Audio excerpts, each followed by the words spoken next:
Hello students, आज हम लोग रेनॉल्ड्स नंबर के बारे में पढ़ेंगे। ये रेनॉल्ड नंबर होता क्या है?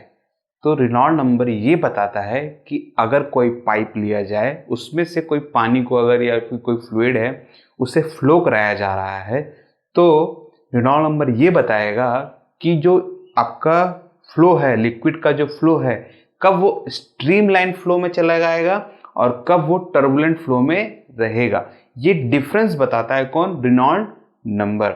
जनरली इसका यूज़ जो पाइपलाइन वाले होते हैं, जिन लोग पानी का सप्लाई करते हैं, उन लोग इसका खासकर ध्यान देते हैं। उनके पास में सारे पैरामीटर्स रहते हैं और वो कंटिन्यूसली चेक करते रहते हैं। इसका कारण ये है, मान लीजिए कि हमारे पास में काफ़ी बड़ी सिटी है और उसमें हमें वाटर का डिस्ट्रीब्यूशन करना है और हमें ये मालूम है अगर कि कहाँ पास में कितना पाइप है, और अगर हमें उसका प्रेशर ना मालूम हो, उस जो फ्लो हो रहा है वाटर, उसका रेनॉल्ड नंबर अगर ना मालूम हो, और अगर वो स्ट्रीम लाइन की जगह टर्बुलेंट फ्लो में अगर वो चला जाए, तो क्या होगा? उससे पाइप डैमेज होने के चांसेस बहुत ही ज़्यादा बढ़ जाते हैं। और अगर पाइप अगर फटता है तो उसे रिपेयर करना बहुत ही ज़्यादा मुश्किल होता है। आजकल आप जानते हैं जितने भी पाइप्स हैं वो सब के सब अंडरग्राउंड होते हैं। अगर पाइप फटेगा तो उसे रिपेयर करने का कॉस्ट बहुत ही ज़्यादा आता है। तो इसके लिए रेनॉल्ड नंबर चेक करना बहुत ही ज़्यादा ज़रूरी होता है किसी भी वाटर को सप्लाई करने पे। और ख़ासकर आपका जो काफ़ी हैवी पाइप्स होते हैं, जो कि आपका बहुत दूर से जो पानी आते हैं, जैसे कि आप अगर बड़ी बड़ी सिटियों में जाएंगे, मुंबई हो गया या फिर अलग अलग बड़ी बड़ी सिटियों में जाएंगे, दिल्ली हो गया, तो वहाँ पास में पानी की सप्लाई आजू बाजू बहुत दूर दूर से आती है। करीबन 50 किलोमीटर 100 किलोमीटर दूर दूर से पानी आता है अलग अलग नदियों से, और उसके लिए बहुत मोटे मोटे पाइप लगते हैं। अगर उस टाइम पे उसका रेनॉल्ड नंबर अगर ना चेक किया जाए, तो अगर वो पाइप डैमेज हुआ तो समझ लीजिए कि पूरे सिटी में पाइप नहीं है, और उसका रिपेयरिंग कॉस्ट तो जो बैठेगा ही, और पूरे दिन भर समझ लीजिए अगर वो रिपेयरिंग लग रहा है तो उतनी देर तक पूरे सप्लाई नहीं हो पाएगा आपका सिटी में पानी। तो आप समझ सकते हैं कि रेनॉल्ड नंबर का चेक करना कितना ज़्यादा ज़रूरी है। तो चलिए स्टार्ट करते हैं अपने इस वीडियो को और समझते हैं कि रेनॉल्ड नंबर को कैसे निकाला जाता है। ठीक है, तो आज का हमारा टॉपिक है रेनॉल्ड नंबर। तो रेनॉल्ड नंबर का एक फॉर्मूला होता है। सबसे पहले समझेंगे कि फॉर्मूला कैसे निकाला जाता है। तो देखिए, रेनॉल्ड नंबर को RE से डिनोट किया जाता है, और RE जो होता है वो होता है inertial force per unit area upon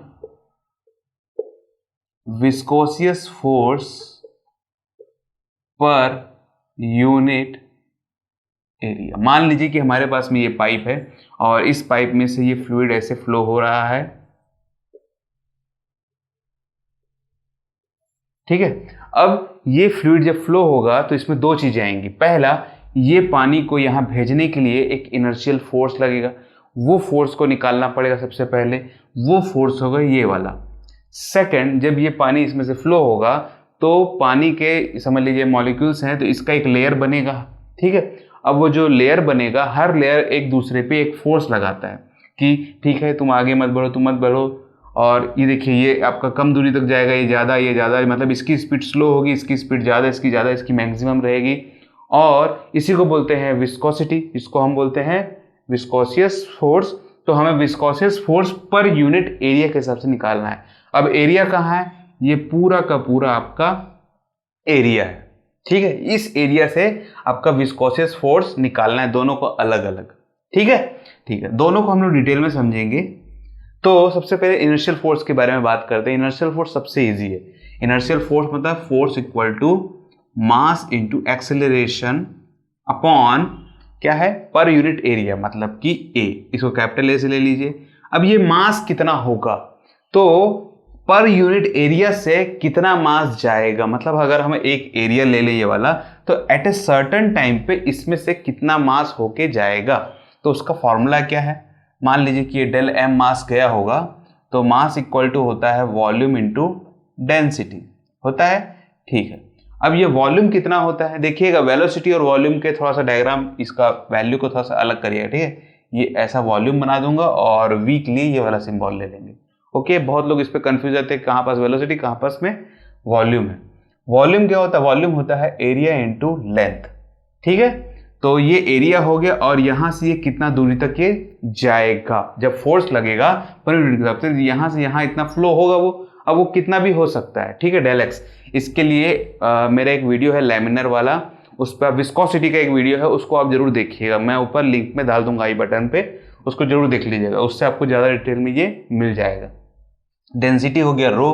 अब एल क्या होता है, लेंथ, तो लेंथ को हम लेंगे वेलोसिटी इंटू टाइम, जो कि डेल टी टाइम पे यहाँ तक पहुँचेगा, ठीक है, ये एल है, इसको हम लोग वी डॉट डेल टी की फॉर्म पे ले लेते हैं, तो एरिया, और ये बनेगा वी डॉट डेल टी, और ये बनेगा रो, ये बनेगा पूरा मिला के ये बनेगा डेल एम, ओके है, यहाँ पुट कर दीजिए, तो क्या आएगा, area V dot del T dot rho, ठीक है।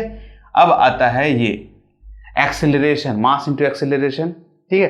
एक्सेलरेशन क्या होता है, एक्सेलरेशन भी बहुत सिंपल सा है, एक्सेलरेशन होता है हमारा velocity upon del T with respect to the time, तो इसको भी यहाँ पास में पुट कर दीजिए, ये आएगा v अपॉन डेल टी, और ये नीचे में एरिया तो रहेगा, तो area area cancel, del T cancel, बचेगा रो, और ये बनेगा v स्क्वायर, ठीक है। तो this is inertial force per unit area, ठीक है, इस जगह में जो कि यहाँ पास में लग रहा है फोर्स, इसके कारण ये पानी इधर से यहाँ जा रहा है।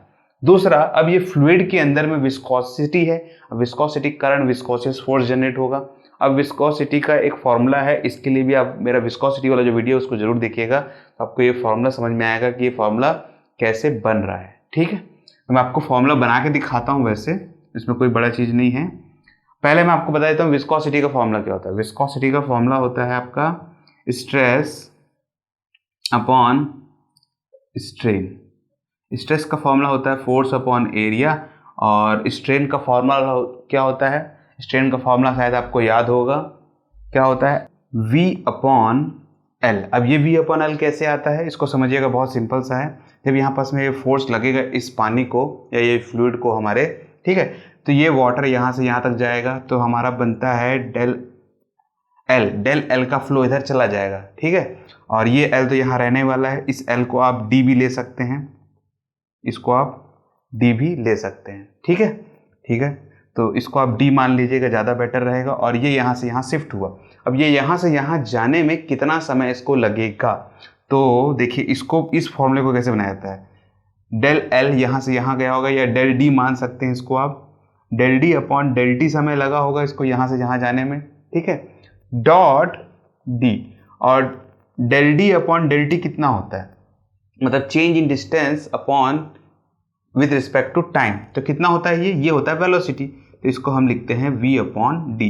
इसी फॉर्मूले का यूज इस जगह में हमको करना है, ठीक है, तो पुट कर देते हैं, तो ये बनेगा v अपॉन डी। देखिए l लेंगे तो डिस्टेंस क्या हिसाब से आएगा, अब हम इसको एक पाइप के हिसाब से ले रहे हैं तो हम डायमीटर ले लेंगे, इसका कोई दिक्कत है नहीं इसमें, ठीक है। इस फॉर्मूले को आप थोड़ा अरेंज कर लीजिए, तो ये ऊपर चला जाएगा, तो फोर्स अपॉन एरिया, ठीक है, और ये ऊपर जाएगा तो ये बनेगा D, और ये V यहीं रह जाएगा, ओके है, ठीक है।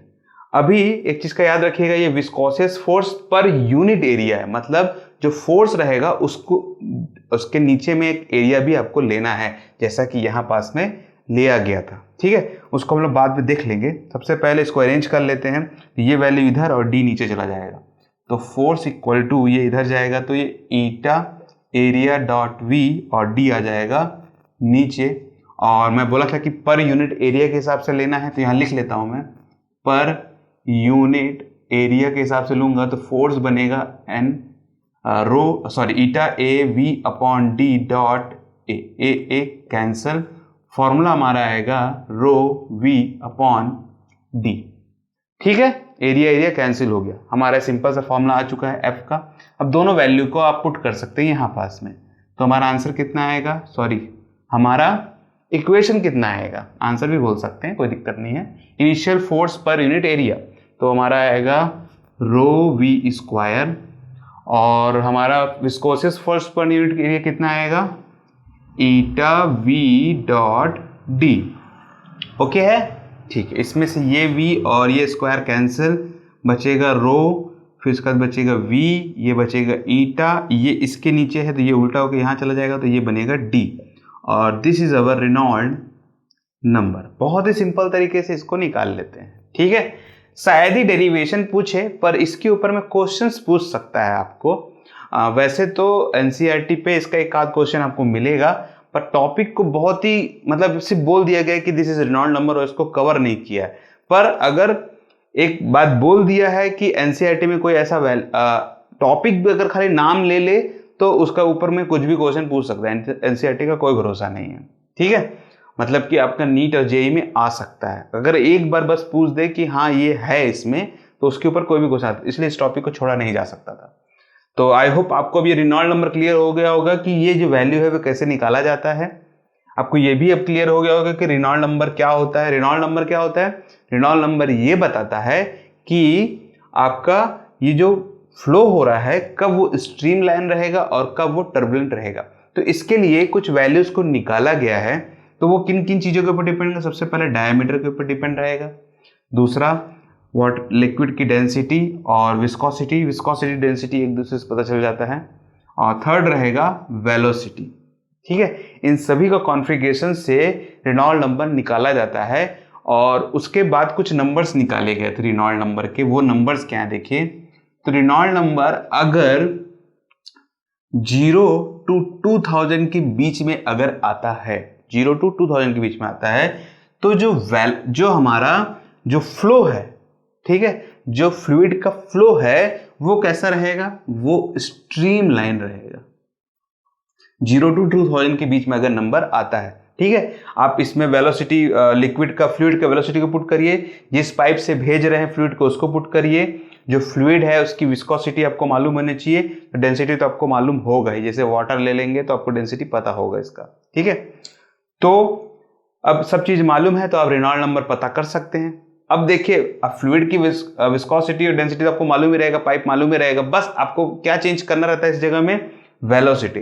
तो आपको वेलोसिटी का ध्यान देना यहाँ पर पड़ता है, तो वेलोसिटी के हिसाब से आप रेनॉल्ड नंबर आराम से निकाल सकते हैं, ठीक है।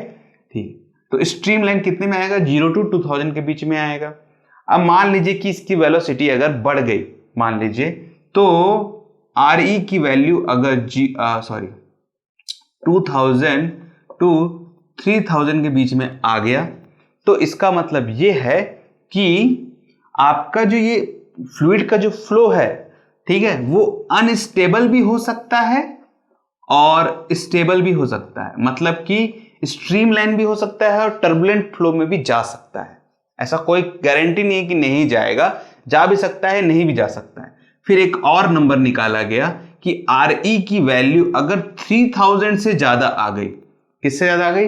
3000 से ज्यादा आ गई, तो श्योर शॉर्ट हो जाता है कि जो आपका स्ट्रीम लाइन है वो टर्बुलेंट फ्लो में कन्वर्ट हो जाएगा, ठीक है। तो इसको बेसिकली पूछा जाता है मल्टीपल चॉइस क्वेश्चन में कि टर्बुलेंट फ्लो कब होगा। अब देखिए, इस पॉइंट पे भी आपका आ सकता है, अगर इस पॉइंट पे कहीं पास में भी टर्बुलेंट फ्लो मिल गया, किसी भी पॉइंट पे टर्बुलेंट फ्लो में वो कन्वर्ट हुआ, तो उस पॉइंट को बोलते हैं क्रिटिकल रेनॉल्ड्स नंबर, ठीक है। ये रेनॉल्ड्स क्या है? रेनॉल्ड्स एक साइंटिस्ट का नाम है, सबसे पहले उन्होंने ही इसका खोज किया था। उन्होंने सबसे पहले एक्सपेरिमेंट किया, तो उनके नामकरण कर दिया गया कि इसको हम रेनॉल्ड्स नंबर बोलेंगे, ठीक है। तो जो भी साइंटिस्ट काम करता है तो उसका नाम से ही आपका ये डेरिवेशंस बन जाते हैं, ठीक है। ठीक है, तो आई होप अब आपको क्लियर हो गया होगा ये रेनॉल्ड नंबर के बारे में। तो देखिए, होता क्या है, मान लीजिए कि अगर वेलोसिटी बहुत ही ज्यादा बढ़ गया है, ठीक है, और वेलोसिटी बढ़ने से क्या बढ़ेगा? हमारा रेनॉल्ड्स नंबर भी बढ़ जाता है। सबसे पहला क्या बढ़ेगा? यहां पास में ये वैल्यू आपकी बढ़ जाती है। अब देखिए, अगर विस्कोसिटी आपकी बढ़ गई है, इसको अगर आप बढ़ा दें तो ऑटोमेटिक इसकी वेलोसिटी, ये विस्कोसिटी अगर बढ़ गया, मान लीजिए कि पानी की जगह आप कुछ और ऑयल भेज रहे हैं, तो अगर इसकी वैल्यू बढ़ेगी तो रेनॉल्ड नंबर क्या हो जाएगा? घट जाएगा। तो ये डिपेंड करता है कि आप कौन सा फ्लूइड को भेज रहे हैं, ठीक है। ठीक है, तो ठीक है, इस वीडियो को अब यहीं क्लोज करते हैं। आई होप ये वीडियो आपको अब समझ में आ गया होगा कि आपका जो रेनॉल्ड नंबर है वो होता क्या है। और अगर कोई डाउट आएगा तो कमेंट सेक्शन को आप जरूर पूछिएगा, और अगर आपको ये वीडियो अच्छा लगा है तो इसे लाइक और शेयर जरूर कर दीजिएगा, जिससे ज़्यादा से ज़्यादा लोग इसका बेनिफिट उठा पाएँ। और अभी तक हमारे चैनल में आप अगर नहीं जुड़े हैं तो सब्सक्राइब करना तो बनता ही है। Thank you for joining this video. आपका दिन शुभ रहे।